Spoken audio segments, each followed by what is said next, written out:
গেলে ভারত কিন্তু পাকিস্তানকে কোনোভাবে ছাড়বে না, এবং ছাড়বে না তার অন্যতম কারণ যে জঙ্গিবাদ পোষণ তারা করে থাকে, সেই জঙ্গিবাদ পোষণের দিক থেকে পাকিস্তান বরাবর শীর্ষ তালিকায় থেকেছে। এবং এই মুহূর্তে দাঁড়িয়ে বারবার করে যে জায়গাগুলো উন্নতি করার কথা ভারত ভাবছে সেটা ডিফেন্স, এবং ডিফেন্সকে উন্নতি করার কথা ভাবছে তার কারণ প্রাথমিকভাবে আমেরিকার সমর্থন পেয়ে, আমেরিকার থেকে কিছুটা ফান্ডিং পেয়ে যে চেষ্টা পাকিস্তান করছে বা করবে, এইটাই ডিজিটাল বা গোয়েন্দাদের তরফ থেকে মত যে তারা কিন্তু বিভিন্ন রকমভাবে ভারতের সার্বভৌমত্বকে টার্গেট করবে, ভারতের অর্থনীতিকে টার্গেট করার জন্য, এবং সেক্ষেত্রে আমেরিকা কিন্তু প্রত্যক্ষ না হলেও পরোক্ষভাবে সাপোর্ট করবে। ঠিক সেই জায়গায় দাঁড়িয়ে একদিকে ইসরায়েল, অন্যদিকে ভারত, এবং ভারত যখন একেবারে অপারেশন সিঁদুরের মতো অপারেশন বা অন্যান্য ক্ষেত্রে প্রত্যাঘাত দিয়েছে, সেক্ষেত্রে এই প্রত্যাঘাত স্বরূপ আমরা দেখেছি যে বিভিন্ন এয়ারবেস ক্যাম্প, জঙ্গি ঘাঁটি সেগুলো নিশ্চিহ্ন হয়ে গেছে। এবং এই মুহূর্তে দাঁড়িয়ে পাকিস্তান সৌদি আরবের সঙ্গে যে চুক্তি করেছে, যে সামরিক চুক্তি, সেই সামরিক চুক্তির প্রেক্ষাপটটা একটু বলে রাখি। যে সামরিক চুক্তি যেমন হয়েছে, সেইখানে দাঁড়িয়ে সৌদি আরবের যুবরাজ মোহাম্মদ বিন সালমানের সঙ্গে পাকিস্তানের প্রধানমন্ত্রী শেহবাজ শরীফ দেখা করেন, এবং এই শেহবাজ শরীফ দেখা করার পর তাদের মধ্যে একটা সামরিক চুক্তি হয়। সেই সামরিক চুক্তিতে পরিষ্কার করে এখানে বলা হয়েছে যে কোনোভাবে পাকিস্তান এবং সৌদি আরব তারা কিন্তু এই মুহূর্তে দাঁড়িয়ে সামরিক চুক্তিতে আবদ্ধ, এবং কোনোভাবে পাকিস্তানের উপর হামলা হলে সৌদি আরবের থ্রেট, এবং সৌদি আরব কিন্তু সেটাকে নিজেদের উপর হামলা হয়েছে বলেই ধরে নেবে, এবং তারা যৌথভাবে বিবৃতিও দিয়েছে। ফলে এইটা কিন্তু ঘুরপথে ভারত এবং ইসরায়েলকে ভয় পেয়েই করছে বলে কিন্তু মনে হচ্ছে বিশেষজ্ঞদের। এবং এই বিশেষজ্ঞদের তরফ থেকে বা যারা ওয়াকিবহল মহল রয়েছে, আন্তর্জাতিক সম্পর্ক বিশেষজ্ঞরা, তারা বলছেন যে ভারতকে এবং ইসরায়েলকে ভয় পাওয়ার অন্যতম কারণ একদিকে ইসরায়েলের হামাসকে তারা ঘুরপথে সমর্থন করেছে, এবং তারা বুঝতে পেরেছে এই মুহূর্তে হামাস কিন্তু একটা যে জায়গায় রয়েছে, হামাস চাপে রয়েছে, এবং ইসরায়েল এই সমস্ত দেশগুলো ইতিমধ্যে আমরা দেখেছি কাতারের দোহায় অবধি হামলা চালিয়েছে।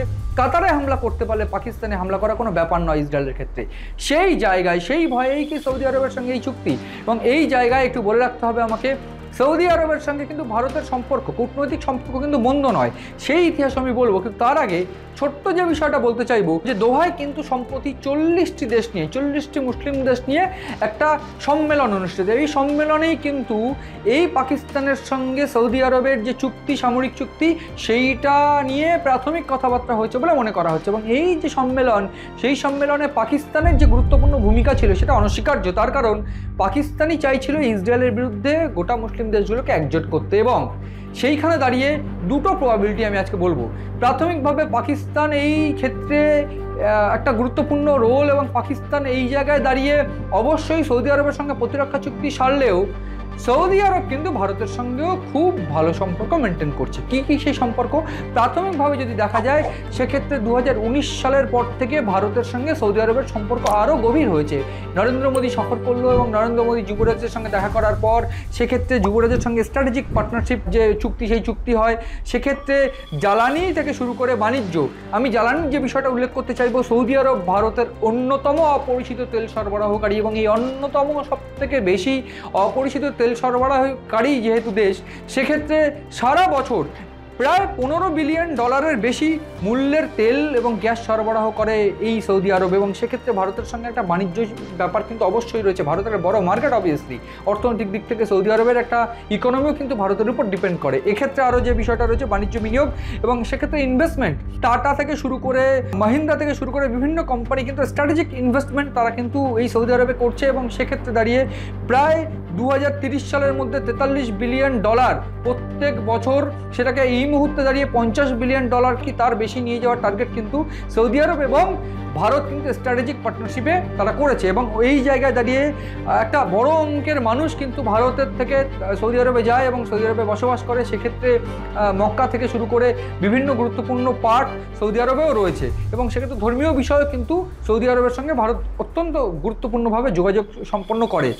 এছাড়া যদি দেখা যায়, আমি যেটা বলছিলাম সুরক্ষা এবং কৌশলগত দিক, 2019 সালের স্ট্র্যাটেজিক পার্টনারশিপ, যেটা নরেন্দ্র মোদী অর্থাৎ ভারতের প্রধানমন্ত্রী গিয়ে এবং যে সৌদি আরবের যুবরাজ তার সঙ্গে বৈঠক করার পর যে স্ট্র্যাটেজিক চুক্তি হয়, সেক্ষেত্রে দাঁড়িয়ে সন্ত্রাস দমন থেকে শুরু করে অন্যান্য ক্ষেত্রে সিকিউরিটি ফোর্স, বা আমরা এর আগেও দেখেছি যে সৌদি সেনা এবং ভারতীয় সেনা তারা যৌথ মহড়া চালায় বিভিন্ন ক্ষেত্রে আরব সাগর সহ বিভিন্ন দিকে। ফলে সেই জায়গায় দাঁড়িয়ে এই যৌথ মহড়া, স্ট্র্যাটেজিক পার্টনারশিপ যে চুক্তি, সেই চুক্তির ফলে এটা পরিষ্কার যে ভারতের সঙ্গে সৌদি আরবের ইসরায়েলের সম্পর্ক কিন্তু নেহাত মন্দ নয়, বরং আরও গভীর হয়েছে 2019 সালের পর থেকে।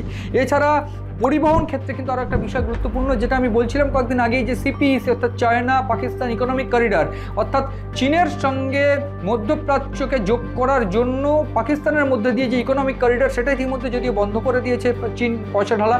ফলে সেই ইকোনমিক করিডরের পাশাপাশি কিন্তু ভারত একটা ইকোনমিক করিডর তৈরি করার চেষ্টা করছিল, যেটা তার অর্থাৎ এই সিপিইসির জবাব বলে মনে করা হয়। সেটা কি?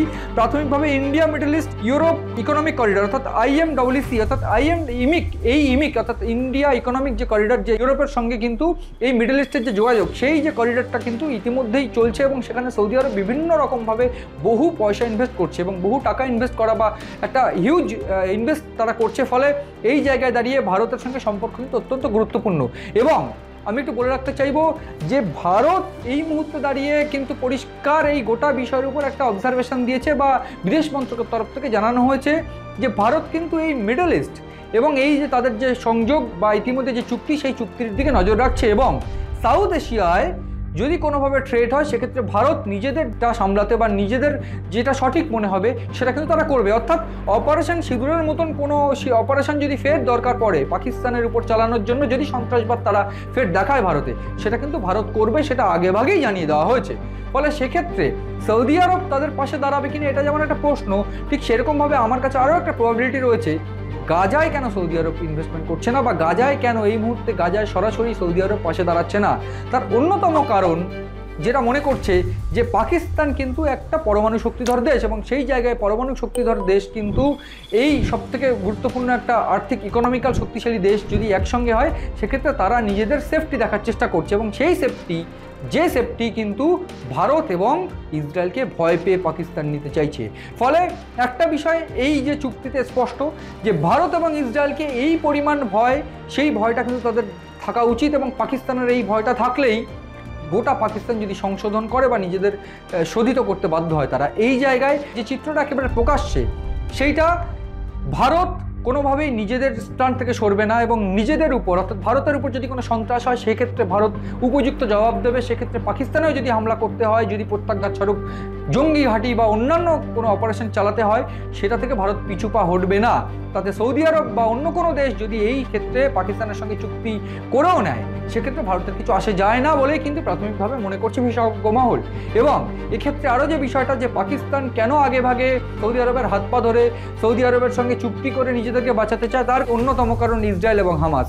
এবং ইসরায়েল যে একদিকে যখন হামাসকে শেষ করতে চাইছে, অন্যদিকে পাকিস্তান ঘুরপথে ডিজিটাল ফান্ডিং করে হামাসকে বাঁচাতে চাইছে।